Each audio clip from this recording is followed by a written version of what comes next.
Hey guys, it's your girl Samantha with Black Nation News, and today I wanted to read a story that just came from The Guardian.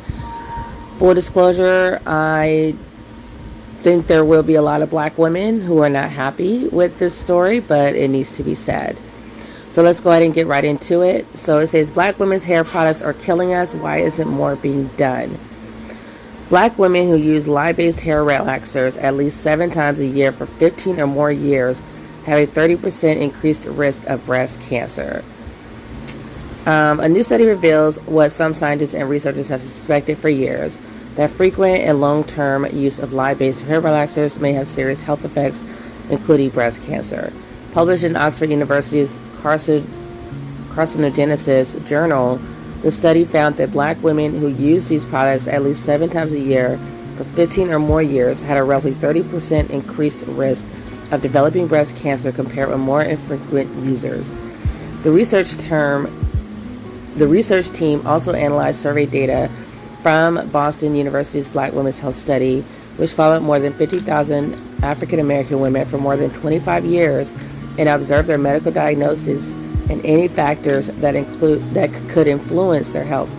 The results of the women followed from 1997 to 2017, 95% reported using lye-based relaxers, and ultimately 2,311 developed breast cancers.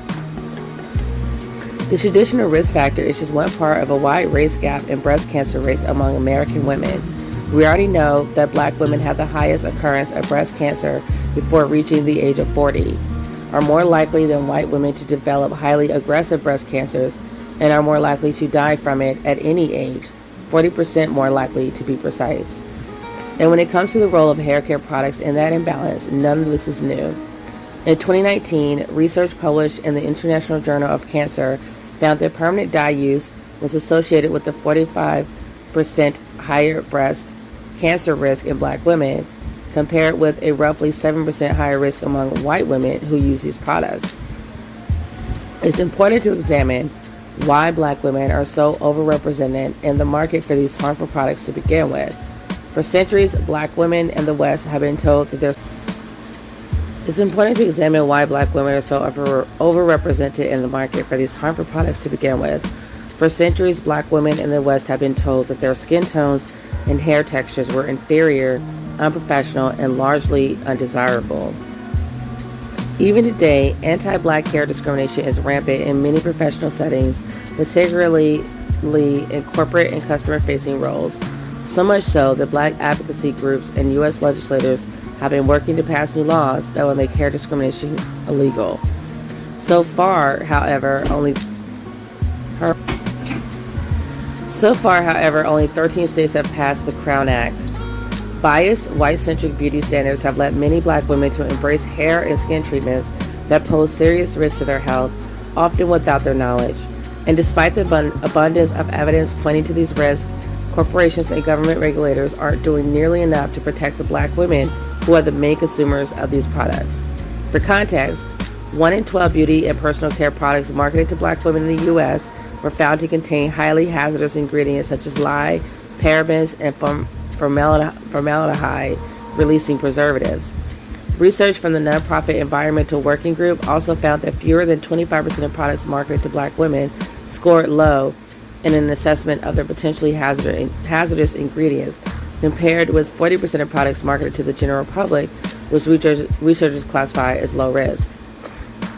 The issue cuts across all aspects of the beauty industry.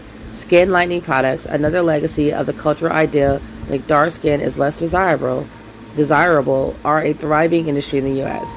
Women of color, which I hate that term, I wish they would stop being lazy about calling us by our race. Don't just lump me in with a fucking whole group of people. Like, just say black women, Asian women, Indian women, Hispanic women. Like, name us all. Do not lump us in. We are not the same. We have never been the same. We will never be the same, ever. So, black women, I'm going to change it because I don't like that term, women of color. I'm just not in a group with everybody. I'm just tired of being washed out and just lumped in with whoever. So black women reportedly spent more than $2 billion on such products in 2020. Users have reported chemical burns and lifelong scars.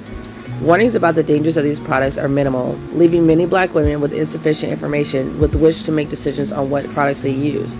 To combat this, the EWG created a database listing all known personal care products targeted toward black women, with information about their ingredients and potential problems. Unfortunately, this kind of effort isn't happening on any larger scale or being supported by the companies who actually make and market these products, a gap that will no doubt continue to leave black women at risk. In a society that imposes largely Eurocentric standards of beauty, desirability, and respectability on all women, black women in particular are placed under immense pressure to mold themselves to these standards in order to be accepted in social and professional settings. It's crucial that personal care companies and the government do their part to keep black female consumers safe and healthy. Teo Barrow is a freelance journalist, and that's who wrote this article. So I first found out how dangerous relaxers were when I was watching one of the Hidden Colors. I want to say it's Hidden Colors 2 by Tariq Nasheed. And I think I was surprised. I didn't know, because interestingly enough, this article actually left out that black women are also developing brain tumors from using these chemicals on their hair for long extended periods of time. And I first found out from the Hidden Colors 2 video. It was like in that movie. And I remember telling my mom, my sister, and that did not deter them from continuing to use the harmful relaxers. And my sister actually said she knew about it and she didn't seem to care. And then my mom had a brain tumor. She has a brain tumor right now. They actually only were able to take out part of it, and so she's doing well for the most part, but they had to cut into her scalp to get to her brain, through her skull and get to her brain, and they only were able to take out part of it, just because if they took out any more than that, it probably would affect her brain and then affect like her daily functions, like what she can and can't do, like talking, walking, etc. So she still to this day has part of the brain tumor in her head, and they actually told her, we actually found out she had the tumor because she had a seizure and one night, and her husband took her to the hospital and found out she had a brain tumor. And when we found out she had the brain tumor, she had had it for 6 years. The doctor said it had been growing for at least 6 years before we discovered it. So definitely was a scary moment and devastating, and it's still something, of course, that I think about because she still has it in her head, and I'm sure it's still growing. And the crazy thing is, even though I told my mom this information that relaxers can cause brain tumors, she still was getting relaxers even after she had to have part of that brain tumor removed, and she knew she had a brain tumor. And reading this article, it does make me a little bit more compassionate, but we just had to be strong as a people, just period. And we had to push past Eurocentric beliefs and letting white people control us and any other race control us and tell us what we can and can't do. I'm very happy about the natural hair movement because it did make a lot of black women realize that we're beautiful the way God created us. And if you think about it, it's kind of, again, common sense that wearing your natural hair is definitely healthier than putting some harsh chemical in your head like every month, or sometimes even a few times a month. Because I know when I was younger, if we saw so much as a crinkle in our hair, you're throwing a relaxer in your head. And the crazy thing is, this is starting from childhood, so you're already putting these harsh chemicals in your child's hair, and it's it's really astounding. It's shocking when you think about what we're doing to our kids, is how young we're starting this just this process of self-hate, this process of damage to the little girl, and she has to grow up and continue those relaxers, and it's just a nightmare when you think about it. And that doesn't even have anything to do with, I mean, that's not even like the half of it. I mean, I know my friends, I have people who relax their daughter's hair, put stitches in their hair, just so much trauma done to that hair, and just so much stuff done to that little baby's hair that just isn't necessary. Little kids are just so cute on their own. You can really just put them on anything. They're adorable because they're little and they're cute, and why do they need all this extra crap in their heads? You know, I just hate it. I hate it. I hate it. I hate it. I wrote an article on Medium. I will forever speak out against it. I will never accept it. It is not necessary. I remember when I was little, like, we got our first relaxer because my grandmother who had all boys, she took us to her friend's house, to my grandmother, my father's side. She took us to her friend's house to get our hair done because she didn't know what to do with it. We had a lot of hair because my mother's mom, my maternal grandmother, she had not put any chemicals in our hair. She just straightened our hair like once a week and plaited it. And we would just keep those plaits in till, you know, the next week when she would take them out and do it all over again, like wash our hair and do it all over again, the whole process. So my paternal grandmother took us to her friend's house. I remember to this day, she was a nurse and she put relaxers in our hair. And from then on, we had to keep getting relaxers because we, you know, being a black girl, you're stigmatized. You have to have that Eurocentric beauty. Eurocentric standard of beauty, so you're not going to cut a little black girl's hair off. It's just not going to happen.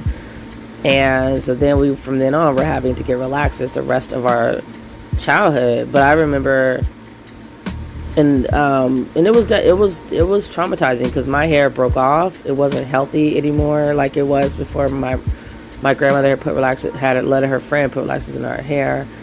It was always breaking off at my shoulders. It was just, I had one time I was wearing, I think, like a cotton handkerchief type scarf, like a headscarf. And I woke up one day and like half my hair was just like broke off. It was just a really ugly, traumatizing experience for years of trauma to my hair, to my head, to my scalp, to my body, putting chemicals in my hair, hating myself. Hair was never really something I loved. It was always too short, breaking off, not healthy. And so I decided when I was in high school, because I kind of envied the girls in the school that, like, the non-black girls, or I don't know if I remember having any black girls, but because everybody had relaxers, but the non-black girls, I remember envying them because they could be curly, like have curly hair one day and then straight hair the next day. And so I was like, I cannot wait when I get older and become an adult and I don't have to be really dealing with the pressures of peer pressure and kids being mean and talking crap about me, whatever. And once I'm an adult, I can just do what I want and not really be worried about what people think as much, because I'm not in school like dealing with, you know, the clique stuff. Like, you know, it's just like you have to fit in. You feel like you have to fit in or you're just going to be ostracized and have a miserable experience while you're in school. So once I grew up and went in the military, I cut my hair off before I went to my second duty station, and I had like a TWA, and that was the first time I cut my hair off. It was really curly. Before I even cut it off, I had braids, and I was redoing my braids myself, like mainly on the edges of my hair just to kind of keep it looking neat. And I could feel, though, like inside around my crown, I could feel like my hair was like wavy and soft. And I just knew, you know, and I remember I just kept thinking back to my grandmother and remembering like the only time my hair was healthy and long was when it was natural, when I didn't have any chemicals in it. And so I always knew I was going to go back to being natural again once I left school and didn't have to deal with like the peer pressure of like just kids talking crap about you, boys make you feel ugly, whatever. Because there was a whole trauma of going through school and black boys not wanting to date black girls. I talked about that in some of my videos, I think. So it's a lot black girls deal with. It's a lot of stuff that we black girls and black women deal with. So I did cut my hair off. I got my first TWA like in 2000 and I think it was 2002. Before it was even like a movement yet. And I did deal with backlash, surprisingly mostly from black people, like other black women, and they would ask me like, are you gonna lock your hair? Why don't you get a relaxer? Like I didn't know what a relaxer was. Yada yada yada yada yada. Like nobody knew really what to do with my hair being just free and being the way God created it, growing out of my head. Like it seemed like no one had a solution for it, so they were always trying to find a solution for me, even though I didn't want their advice. They were just giving unsolicited advice. So if I used to go to this African woman in Belgium to get my hair braided, and she asked me, she's like, did you ever think about getting relaxer? And I'm looking at her like, I'm an American, you think I don't know what a relaxer is? Like obviously I know what a relaxer is and I don't want one, and it's just like, it was just constantly like everyone being so confused, like why was I choosing to not put chemicals in my hair? Why was I choosing to, God forbid, put up with my own hair? So it's been a journey, but I decided, like, I big chopped like 3 times. Third time is a charm. Like I decided by the 3rd time I was absolutely not going to ever put chemicals in my hair again. The reason why I kept having to big chop was because I would be trying to fit in with society's pressure. So once I started back at work, like I would be a stay-at-home mom, and then I would go back, I would have to deal with like corporate America or the military, and so I would go back and forth between having relaxers, not having relaxers, because I didn't know how to do my hair because I had been relaxed for so long. So everything I had learned about taking care of my hair, I had to put that out of my head and relearn how to take care of my hair, like the proper way, like my natural hair, like trading the small tooth comb for the wide tooth comb, using a Denman brush instead of a regular like brush that black males use to comb, brush their hair with the bristles, And so it was just like a whole learning journey over decades. And now, of course, like I love my hair. I know what it likes and doesn't like. I know how to take care of it. I know how to style it, everything. And I've just never been happier. And since I was a little girl, like I did always like my hair to be more natural and not have as many chemicals and products in it. And so this was just like, when I got older, it was just like kind of like a continuation of that. Like I've always been bohemian and natural and naturalistic and holistic, and just not really wanting all those chemicals and all that junk in my head. And so that's really where that came, me going natural. That's really where it came from for me. And then I was really happy around 2010, I would say. It was probably like almost 10 years that I had been like being natural back and forth, and I started noticing more black women were wearing their hair naturally. And I remember one time being at a church, at my church that I used to go to, and just looking around and just being so proud of black women, because I saw just so many beautiful heads of natural hair, just so many beautiful styles. And I definitely attribute that to YouTube, teaching the black women who have these channels, who for decades now have taught us how to love our hair, how to take care of our hair, how to do our hair, style it. I am so grateful to them, and will forever be grateful, because before them, a lot of black women who wanted to be natural, or who were, we didn't know how to take care of our hair. We didn't know how to style it to make it look beautiful and feel like a woman when you're out in public, or make it look professional when you're at work. or how to take care of your daughter's hair, you know, because most of us grew up with relaxers in our hair, so we just will continue that cycle of abuse of putting chemicals in our little girl's hair. And look, you know, for me, I didn't have any daughters. If I did, I would not have put anything in their hair. I would have figured it out. But because I always, I don't know, I raise my kids all the time to like be way healthier than I'm probably being with myself, because that's just how parents are. They want better for their kids. So I know for a fact I wouldn't put anything in their hair. My mom, she didn't let us dye our hair different colors, so I did have like some upbringing of things like that. And the fact that I was natural for like the first 5 or 6 years of my life, like I never forgot it. So just having like those kind of standards and rules from my family, I knew like my daughter, if I had a little girl, like she would not have been having chemicals in her hair. She wouldn't have had no extensions in her hair, none of that crap. She wouldn't have been coloring it, nothing. So yeah, I definitely am grateful to YouTube creators who taught black women to love their hair, taught us what products to put in our hair, how to style our hair, how to take care of our hair, how to have healthy hair and healthy bodies and a healthy mindset, you know, about our beauty and who we are as black women. Because, you know, even when you have natural hair, some women still didn't know what products to use. That's why a lot of us would give up and go back to like wearing relaxers, because we were just like clueless. And so, because I remember like when I first, before YouTube, I was just like a product junkie. I would use so many products. I wasn't really a product junkie, but I would use a lot of different products to try to figure out what worked and what didn't work for my hair.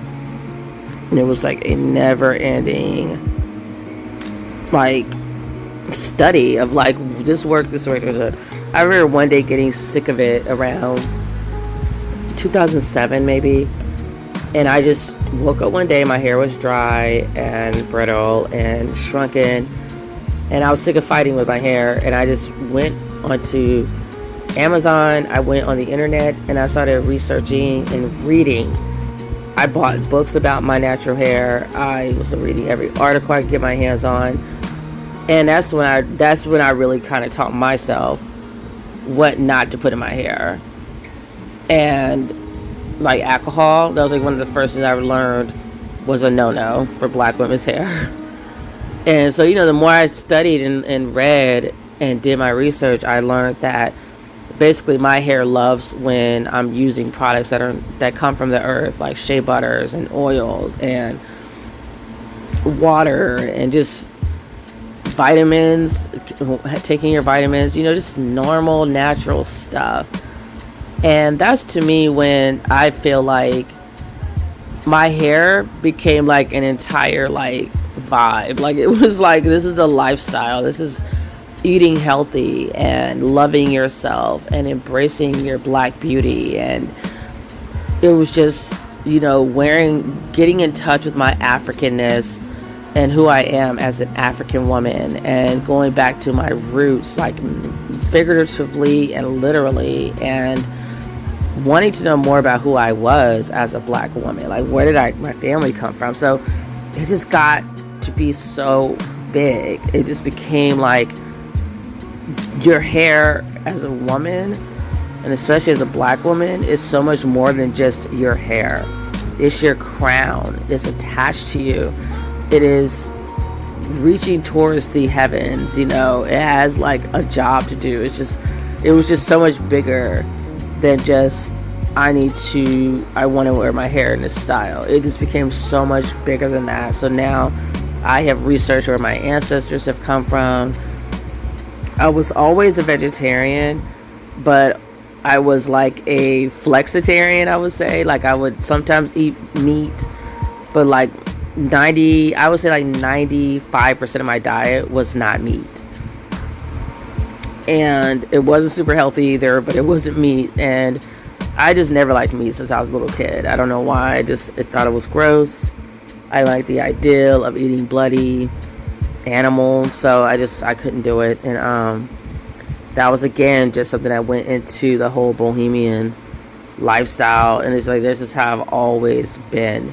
It's never been like I need to follow a trend or this is a movement thing. This is just my life, and I don't really care who, I feel like I've had a lot of people who thought I was jumping on some bandwagon or I was doing this, or I don't care. This is me. This is Samantha. This is what I want. I only have one life to live. I'm living it the way I want to. I'm following God. I'm following with my heart, and that's it. I don't really care what people think or if they're jealous or they're talking. I don't care. I just follow what feels right to me, what feels natural to me. And I'm always trying to improve myself on a daily basis. I think about like, how can I do better? How can I be a better person? How can I do this better? Like a better mother, a better vegetarian, a better healthier person. Just always, smarter in my career or my job or my business. I'm always thinking of how can I improve. Because I feel like while you're on this earth, you should be constantly learning. And when you know better, you have to do better, right? So you should always be improving.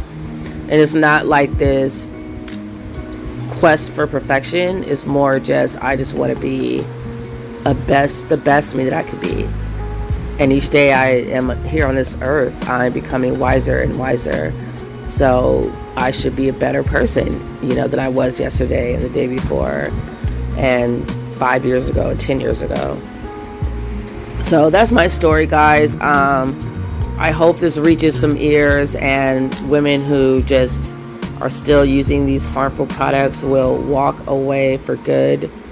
I do believe that, I'm not really surprised because there's a lot of harmful things that the American government does to its people. Besides, it'd be like food. There's so many things that just aren't regulated at all. That's harmful to us. It could be beauty products like powder. Look at Johnson & Johnson. Just so many different things. So, yes, I do agree they need to have a warning label just like they have on cigarettes or many other things. I do feel like they should have a warning label on the black hair care products to let black women know, you're using this, but you are definitely putting yourself at a higher risk for cancers and health issues such as brain tumors and other things.